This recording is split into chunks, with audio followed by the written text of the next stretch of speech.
Interestingly, much of what we perceive about ourselves, what we think who we are, whether positive or negative, just a thought, just a belief, a self-imposed idea, but often it's not easy to alter those perceptions.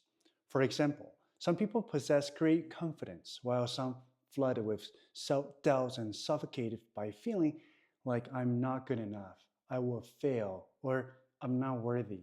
Feeling no one would love or care about me, social anxiety or trouble trusting myself. Even you probably already know it is just a subjective perception created by mind, it's still hard to overcome those challenges.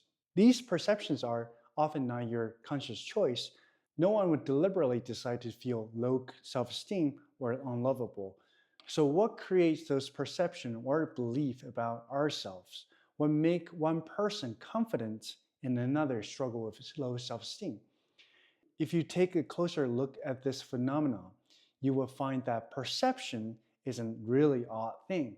It's an internal reality projected by our minds, yet often beyond our control.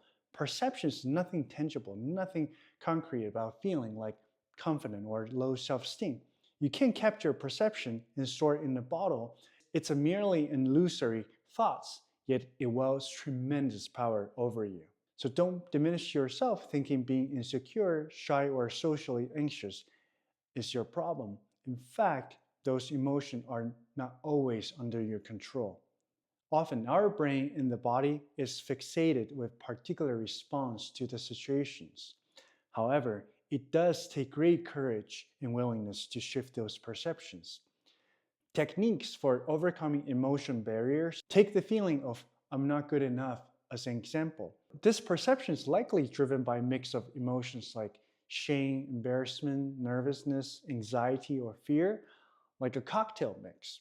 And many people probably try to overcome these emotions by brute force to expose themselves in challenging situations. It might work, but it can be also too painful and end up building even more resistance. I came across a video clip on YouTube recently where an instructor was teaching people how to tackle anxiety and confidence issues. But it was painful to watch because the instructor had a girl stand up singing in front of a crowd of strangers. I mean, sure, that girl has signed herself up for the course, and it's a common strategy used by many people, including this instructor, to push students to overcome their fears. But it was difficult to watch. An agonizing person struggles on stage for a prolonged period of time. This raised the question, how effective this exposure approach?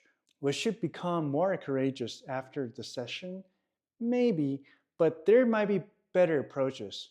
We can be more tactical by using different brain hacking techniques. Since perceptions are merely driven by emotions, it's emotional barriers, fear, anxiety, or whatever emotions obstruct us from becoming confident.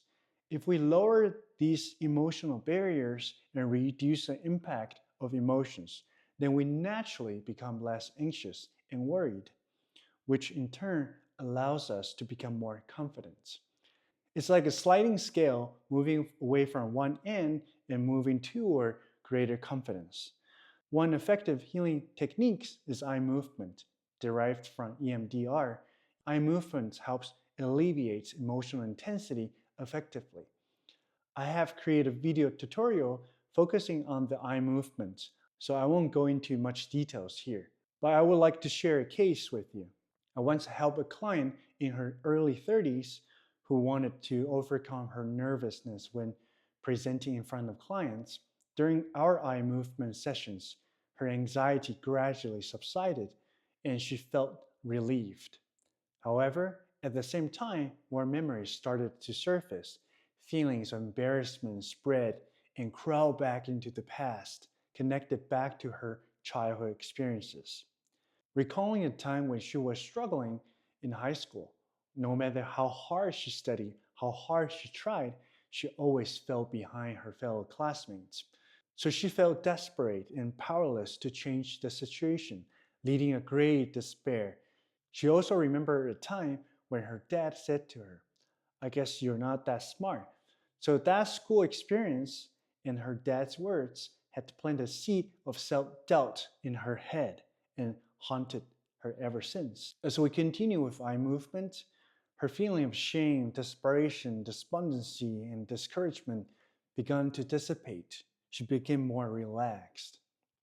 At one moment, she came to a realization and told me that, although my dad did say that, it hit me hard back then, but he was just joking. He wasn't serious.